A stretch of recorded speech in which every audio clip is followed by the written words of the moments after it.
Hi dear Ambedkar open university degree students. ఈరోజు మనం Ambedkar open యూనివర్సిటీలోని gender సెన్సిటైజేషన్కి సంబంధించినటువంటి ఇంపార్టెంట్ క్వశ్చన్స్, సెమిస్టర్ 1కి సంబంధించినటువంటి జెండర్ సెన్సిటైజేషన్ ఇంపార్టెంట్ క్వశ్చన్స్ గురించి చర్చించుకుందాం.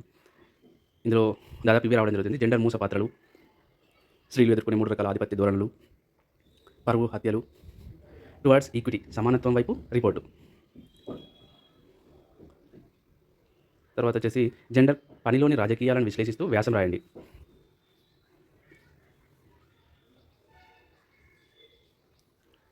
జెండర్కు అధికారానికి ఉన్న సంబంధాన్ని చర్చించండి.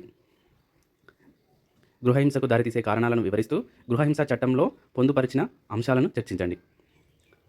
సమకాలీన సమాజంలో జెండర్ అస్తిత్వాలు ఎదుర్కొనే సవాళ్లపై వ్యాసం రాయండి. జెండర్ పాత్రలు అనగానేమి, కుటుంబంలో సమాజంలో వారి పాత్రలు ఎట్టివి, రాజకీయ ప్రాతినిధ్యం కోసం జరిగిన పోరాటాల గురించి వ్రాయము.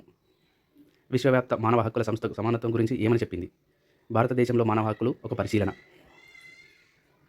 బ్రిటిషు పాలనా కాలంలో స్త్రీల స్థితిగతులు అంటే 1757 నుంచి 1947 వరకు జరిగినటువంటి స్త్రీల స్థితిగతుల గురించి వివరింపము. సాధికారతతో ఇమిడి ఉన్న అంశాలు.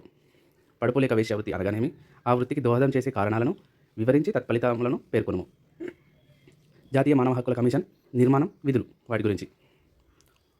జెండర్ మూసపాత్రలు కొన్ని రిపీట్ అవుతుంటాయి, జాగ్రత్తగా చూసుకోండి. అత్యాచారం, సమానత్వపు వైపు రిపోర్టు. 73-74 రాజ్యాంగ సవరణలు. సామాజికీకరణ అనగానేమి, సామాజికీకరణ ప్రక్రియలను వివరిస్తూ జెండర్పై దాని ప్రభావాన్ని చర్చించండి. పితృస్వామ్య అధికారం అంటే ఏమిటి, కుటుంబంలోనూ ఇతర సామాజిక వ్యవస్థలోనూ ఇది ఏ విధంగా రూపుదాల్చుతుంది. దళితుల సంక్షేమానికి అభ్యున్నతికి కేంద్ర రాష్ట్ర ప్రభుత్వములు కైకొన్న చర్యలు లేక రాజ్యాంగ రక్షణలు. ఇలాంటి ఇంపార్టెంట్ క్వశ్చన్స్ ఉన్నవి, సరే చూసుకోండి.